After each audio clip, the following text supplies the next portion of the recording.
In today's video, I'm going to teach you how to make your Threads profile private.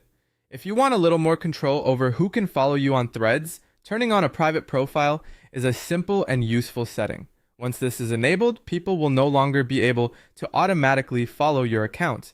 Instead, you'll be able to review and approve follow requests yourself, which gives you more privacy and helps you manage your audience more carefully. To get started, open Chrome and go to threads.net. Once the page loads, log into your Threads account. Make sure you're signed into the correct account before continuing, especially if you manage more than one profile in the same browser. After you're logged in, you'll be taken to your main Threads view. Next, look at the bottom menu and click Settings. This is where Threads keeps your account preferences, including options related to privacy, notifications, and other account controls. If you don't immediately see the option, just take a moment to scan the bottom area of the screen carefully and select the Settings section.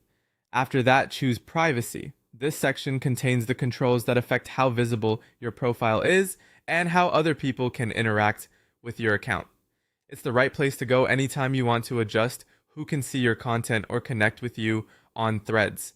Now find the option labeled Private Profile and switch the toggle to On. As soon as you enable it, your account will become private, meaning new users won't be able to follow you automatically.